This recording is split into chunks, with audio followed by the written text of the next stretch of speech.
গ্রিনল্যান্ডে যুক্তরাষ্ট্রের পূর্ণ ও স্থায়ী প্রবেশাধিকার দাবি ট্রাম্পের। ৭১ বাংলাদেশের বন্ধু সাংবাদিক মার্ক টালি আর নেই। গ্রিনল্যান্ড কার হাতে যাবে তা রাশিয়ার বিষয় নয়, পুতিন। যুক্তরাষ্ট্রের হামলার শঙ্কায় ভূগর্ভস্থ আশ্রয়ে খামেনি। যুক্তরাষ্ট্রের সামরিক বাহিনীতে যোগ দিচ্ছে সবচেয়ে বিধ্বংসী বিমান F-47।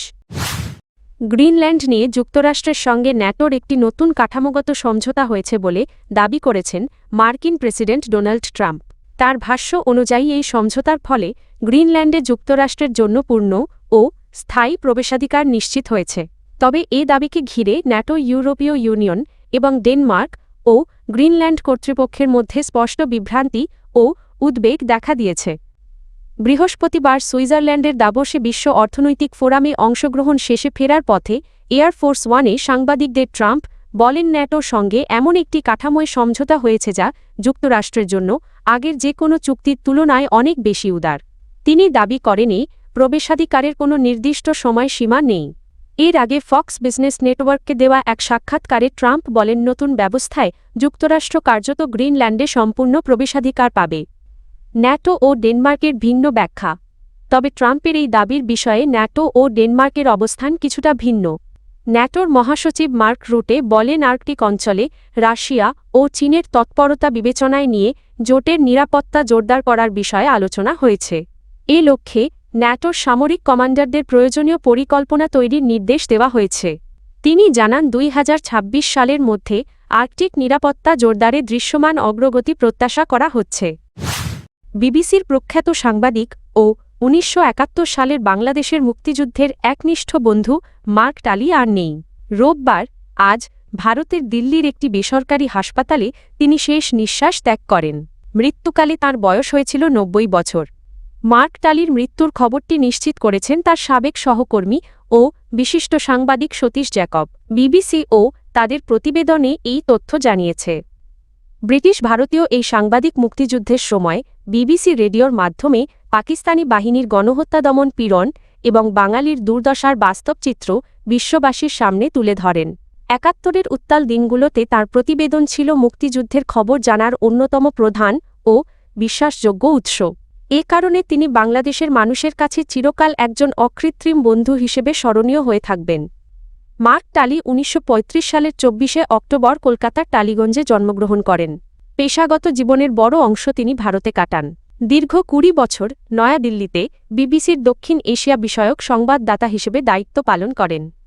বাংলাদেশ, ভারতসহ দক্ষিণ এশিয়ার বিভিন্ন দেশে ঘুরে তিনি অসংখ্য গুরুত্বপূর্ণ রাজনৈতিক ও সামাজিক ঘটনা কাভার করেন।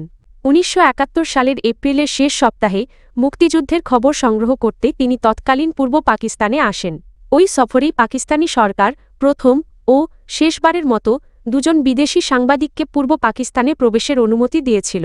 সে সময় মার্ক টালি ঢাকা থেকে সড়কপথে রাজশাহী পর্যন্ত ভ্রমণ করেন এবং যুদ্ধবিধ্বস্ত অঞ্চলের প্রত্যক্ষ চিত্র বিশ্ববাসীর কাছে তুলে ধরেন। গ্রিনল্যান্ডের মালিকানা নিয়ে যুক্তরাষ্ট্র ও ডেনমার্কের মধ্যে চলমান বিতর্কে রাশিয়ার কোনো উদ্বেগ নেই বলে মন্তব্য করেছেন প্রেসিডেন্ট ভ্লাদিমির পুতিন। তিনি বলেছেন, দ্বীপটির ভবিষ্যৎ কার হাতে থাকবে তা যুক্তরাষ্ট্র ও ডেনমার্ক নিজেদের মধ্যেই মিটিয়ে নেওয়ার বিষয়। বুধবার রাশিয়ার নিরাপত্তা পরিষদের এক বৈঠকে প্রথমবারের মতো প্রকাশ্যে গ্রিনল্যান্ড প্রসঙ্গে কথা বলেন পুতিন। তিনি স্পষ্ট করে জানান, গ্রিনল্যান্ড নিয়ে কী ঘটছে বা ঘটছে না তা মস্কোর মাথাব্যথার কারণ নয়। তবে একই সঙ্গে তিনি দ্বীপটির প্রতি ডেনমার্কের অতীত আচরণের সমালোচনা করেন। খবর দিয়েছে বার্তা সংস্থা রয়টার্স। পুতিনের এই মন্তব্য এমন এক সময় এলো যখন গ্রিনল্যান্ড দখল নিয়ে মার্কিন প্রেসিডেন্ট ডোনাল্ড ট্রাম্পের বক্তব্য ইউরোপ ও যুক্তরাষ্ট্রের সম্পর্কের মধ্যে টানাপোড়েন সৃষ্টি করেছে। ইউরোপীয় কয়েকটি দেশ ট্রাম্পের প্রস্তাবের বিরোধিতা করলেও মস্কো বিষয়টি কিছুটা আগ্রহের সঙ্গে পর্যবেক্ষণ করছে, বিশেষ করে আর্কটিক অঞ্চলে রাশিয়ার কৌশলগত উপস্থিতির কারণে। এর আগে গ্রিনল্যান্ড দখলের বিরোধিতা করলে ইউরোপীয় দেশগুলোর ওপর শুল্ক আরোপের হুমকি দিলেও সুইজারল্যান্ডের দাভোসে দেওয়া সাম্প্রতিক বক্তব্যে সেই অবস্থান থেকে সরে আসেন ট্রাম্প। তিনি বলেন, গ্রিনল্যান্ড দখলে সামরিক শক্তি ব্যবহার করা হবে না এবং বিষয়টি আলোচনার মাধ্যমেই সমাধান করা সম্ভব। ডেনমার্কের ভূমিকা নিয়ে পুতিন বলেন, দেশটি ঐতিহাসিকভাবে গ্রিনল্যান্ডকে একটি উপনিবেশ হিসেবে দেখেছে এবং সেখানকার জনগণের প্রতি কঠোর আচরণ করেছে। যদিও তিনি স্বীকার করেন এটি আলাদা প্রসঙ্গ এবং বর্তমান বাস্তবতায় আন্তর্জাতিক মহলে বিষয়টি নিয়ে আগ্রহ সীমিত। যুক্তরাষ্ট্রের সম্ভাব্য হামলার শঙ্কায় ইরানের সর্বোচ্চ নেতা আয়াতুল্লাহ আলী খামেনিকে তেহরানের একটি বিশেষ ভূগর্ভস্থ আশ্রয়কেন্দ্রে সরিয়ে নেওয়া হয়েছে বলে জানিয়েছে ইরান ইন্টারন্যাশনাল গণমাধ্যমটি সরকারের ঘনিষ্ঠ দুইটি সূত্রের বরাতে এ তথ্য প্রকাশ করেছে। সূত্রগুলোর দাবি যুক্তরাষ্ট্রের হামলার ঝুঁকি বেড়েছে এমন মূল্যায়নের পর ইরানের শীর্ষ সামরিক ও নিরাপত্তা কর্মকর্তারা খামেনিকে নিরাপদ স্থানে সরিয়ে নেওয়ার সিদ্ধান্ত নেন। প্রতিবেদনে বলা হয়ই ভূগর্ভস্থ স্থাপনাটি অত্যন্ত সুরক্ষিত এবং সেখানে পরস্পর সংযুক্ত একাধিক টানেল রয়েছে। ইরান ইন্টারন্যাশনালের প্রতিবেদনে আরও বলা হয়েছে সর্বোচ্চ নেতার তৃতীয় পুত্র মাসুদ খামেনি বর্তমানে তার দপ্তরের দৈনন্দিন কার্যক্রমের দায়িত্ব পালন করছেন। একই সঙ্গে তিনি সরকারের নির্বাহী শাখাগুলোর সঙ্গে যোগাযোগের প্রধান সমন্বয়কের ভূমিকায় রয়েছেন। এদিকে ইরানে হামলার প্রস্তুতি প্রায় শেষ পর্যায়ে রয়েছে বলে ধারণা করছে ইসরায়েল। তবে মার্কিন প্রেসিডেন্ট ডোনাল্ড ট্রাম্প এ বিষয়ে এখনও চূড়ান্ত সিদ্ধান্ত নেননি। ইসরায়েলি সংবাদ মাধ্যম চ্যানেল -12 জানিয়েছে সম্ভাব্য হামলার পর ইরানের পাল্টা প্রতিক্রিয়ার বিষয়টি মাথায় রেখে প্রস্তুতি নিচ্ছে মার্কিন সেনাবাহিনী। মধ্যপ্রাচ্যে অতিরিক্ত রণতরী যুদ্ধবিমান এবং আকাশ ও ক্ষেপণাস্ত্র প্রতিরক্ষা ব্যবস্থা মোতায়েনে যুক্তরাষ্ট্রের আরও কয়েকদিন সময় লাগতে পারে।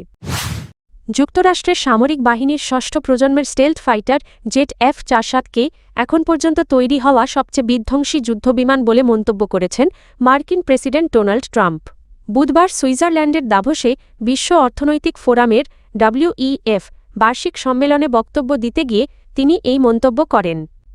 ট্রাম্প বলেন, এটি এখন পর্যন্ত তৈরি হওয়া সবচেয়ে শক্তিশালী যুদ্ধবিমান, কিন্তু ওরা এর নাম দিয়েছে 47। আমি ভাবছি কেন 47? যদি আমার পছন্দ না হয় আমি এই 47 নাম্বারটাই তুলে দেব।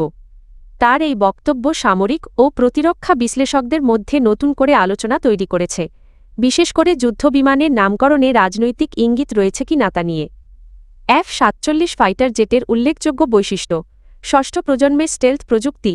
উন্নত স্টেলথ ডিজাইনের কারণে রাডারে ধরা পড়ার সম্ভাবনা অত্যন্ত কম। সমন্বিত সেন্সর সিস্টেম একাধিক সেন্সর থেকে তথ্য সংগ্রহ করে পাইলটকে দ্রুত সিদ্ধান্ত নিতে সহায়তা করে। ক্যানার্ড ডিজাইন ককপিটের কাছে ছোট ডানা যুক্ত থাকায় স্থিতিশীলতা বাড়ে এবং জটিল ম্যানুভার সহজ হয়। দূর ও নিকট যুদ্ধ সক্ষমতা দীর্ঘ পাল্লার ক্ষেপণাস্ত্র দিয়ে দূর থেকে আঘাত হানার পাশাপাশি ডগফাইটেও সমান কার্যকর। ড্রোন সমন্বয় ক্ষমতা স্বয়ংক্রিয় ড্রোন বা কোলাবোরেটিভ কম্ব্যাট এয়ারক্রাফট CCA এর সঙ্গে যৌথভাবে যুদ্ধ পরিচালনা করতে পারে। উন্নত নকশা ও বায়ুগতিবিদ্যা বোয়িংয়ের পরীক্ষামূলক YF-118G বার্ড অফ প্রে এর কিছু নকশাগত উপাদান এতে ব্যবহার করা হয়েছে। বর্ধিত পাল্লা ও দ্রুত মোতায়েন আগের প্রজন্মের যুদ্ধবিমানের তুলনায় বেশি দূরত্ব অতিক্রম করতে পারে এবং দ্রুত যুদ্ধক্ষেত্রে পাঠানো যায়।